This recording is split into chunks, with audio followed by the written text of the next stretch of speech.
Hey, welcome back to Mrs. Wizard's Way, and today we are going to focus on black and white photography, and I'm going to show you how to Photoshop without the expense of Photoshop for free. Let's get started.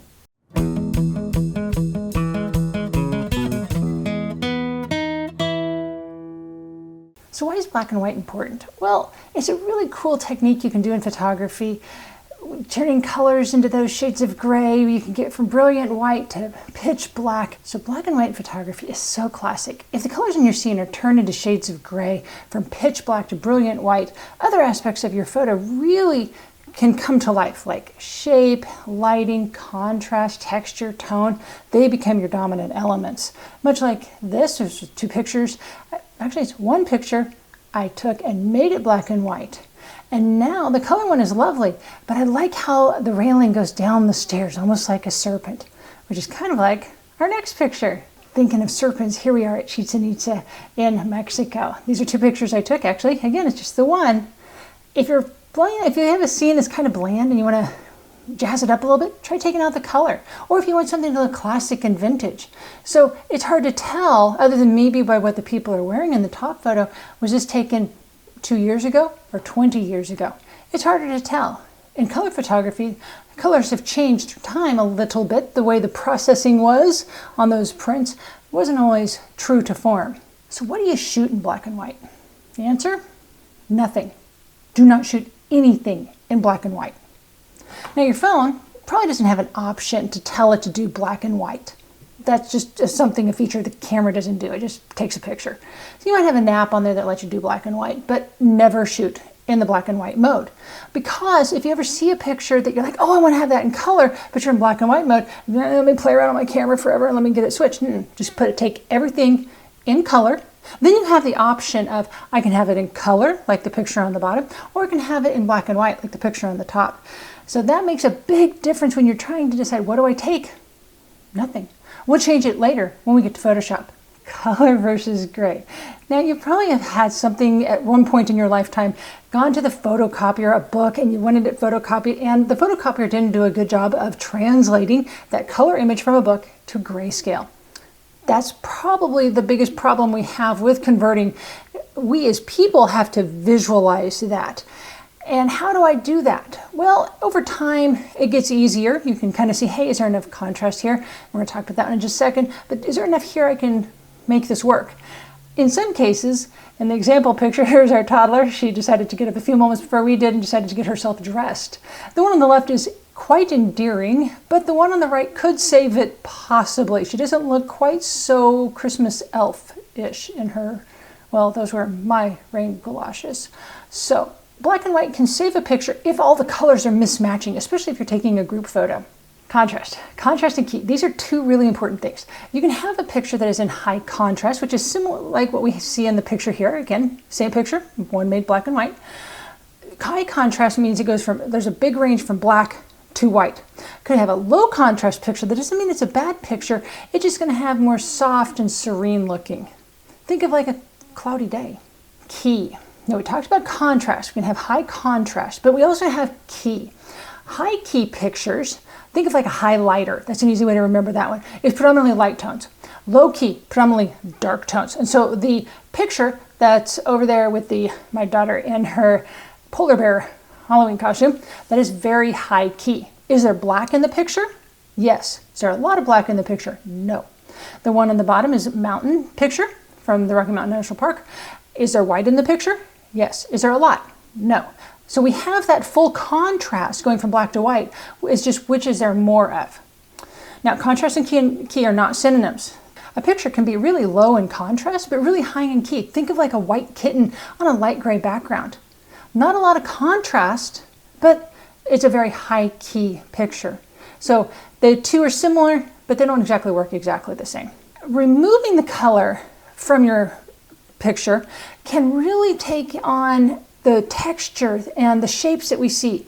So here's my daughter playing at the zoo, and you can see the color version is nice, but the black and white one has a little bit more interest to it. You almost don't even see the girl in pink on the right. The color of the pink of her outfit and the vegetation is about the same when you convert them to grayscale.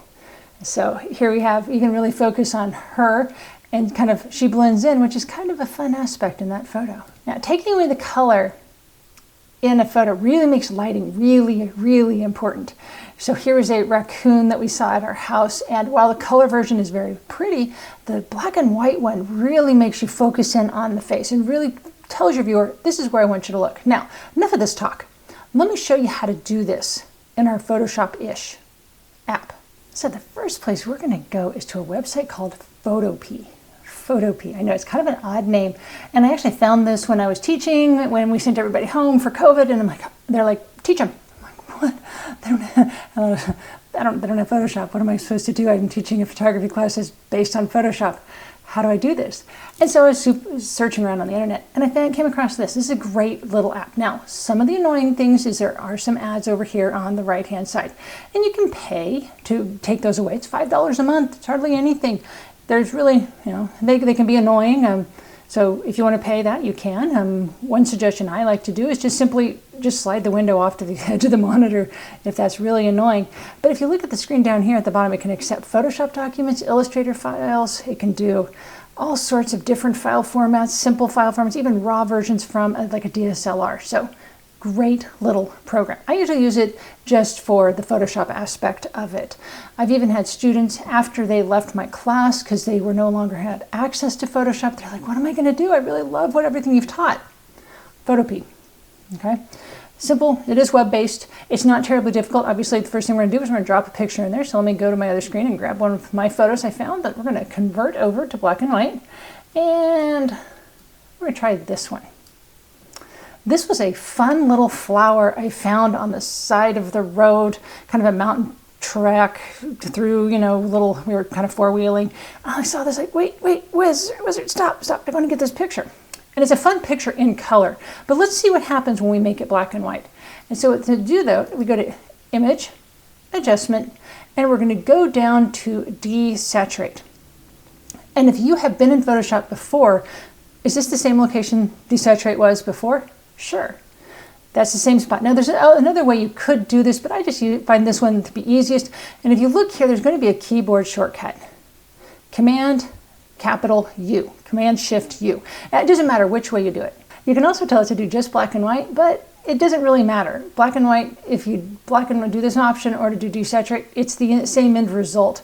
You could have color in the picture if you choose this method. If you choose black and white, it takes out all the color that's going to be futurely added. Okay, so we've clicked Desaturate, and it's a lovely picture. We're going to go to Image, Adjustment, and this time we're going to do curves. Typically when I taught high school students, I would start with levels, but we're going to jump, because you guys are great. We're going to jump to curves. And the keyboard shortcut for this one is Control M, so you don't have to constantly go through those menus. Now, have you ever seen this kind of a histogram is what it's called before? You might have. It's very common to see on a phone, on especially your DSLR. You can have that up at any time. Do you have that full contrast? And as you become a more adept photographer, you're going to kind of look at it and you say, oh yeah, that picture has good contrast. Oh, that looks kind of what I call muddy. It doesn't have all the black to white we're wanting. You can even see this in video. And there's times where I do adjust that in our videos as well. So what I'm going to do is I'm going to move this over. Never take the bottom dots off the bottom or the top.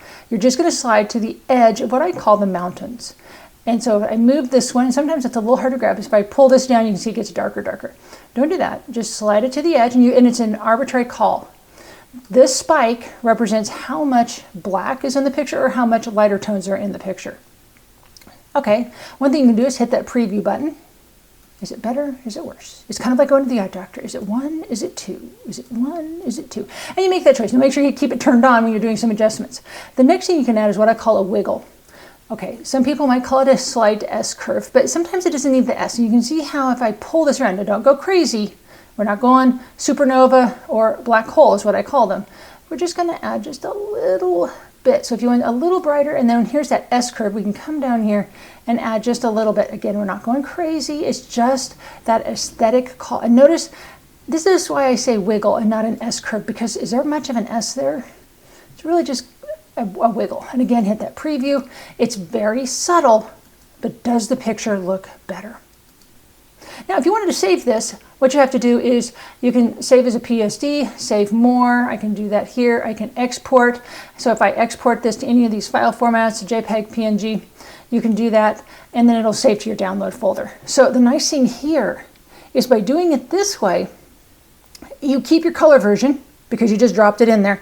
And then when you go down here and do that export, it's going to save it to that download folder. And so you're going to probably have them in 2 separate locations, which guarantees you're not going to lose your color photo. You're going, because sometimes in Photoshop, we edit and then we hit Control S. And we're like, crap, I just covered up my color version. I don't have it anymore. Because once the color's gone, it's gone forever. The next picture I have is, it's a lovely picture. It's got really good contrast from the red to the green in the background. Super high contrast because they're complementary colors. How is this going to do when I convert this? So, image adjustment, desaturate. Image adjustment, curves. And you can see that now we don't have everything that goes from all the way to white and all the way to black. Grab that little dot. They can be hard to grab sometimes, I will admit, but you get what you pay for. And again, I can add a little bit more contrast. And you know what? Some of you say, I love this picture the way it is, but personally, I don't like this one as much when I have made it grayscale. Does it look nice? It's better, for sure. I've given it better contrast. But I kind of like the color version more. So just because you think you're going to love a picture in black and white doesn't mean we always are. It doesn't always work that way. Let's get another picture.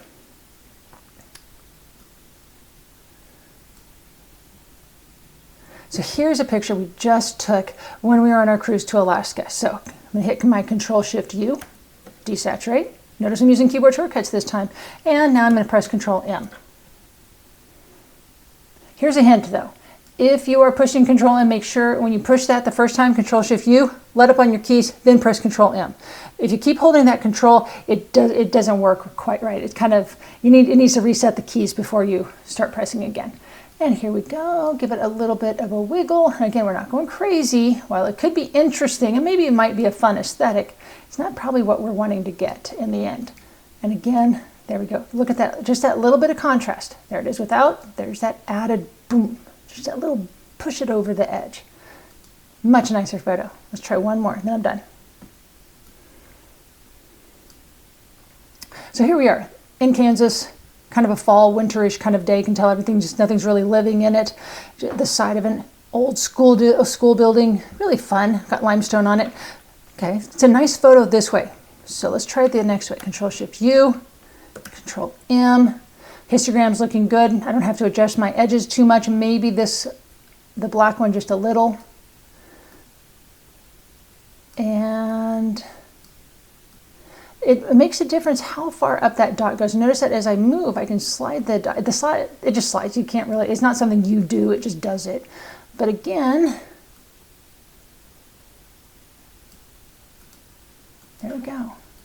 It's a nicer picture, isn't it? There you go. So again, I can just export that, and then I'll have the color version and that black and white version. That's all there really is. Now, you can try doing curves also on color photos as well, but I find when you're first starting out using them, it's great to start with just some black and white photos because you're limited to just 256 shades of gray. That's what it takes to get from pure black to pristine white. That's it.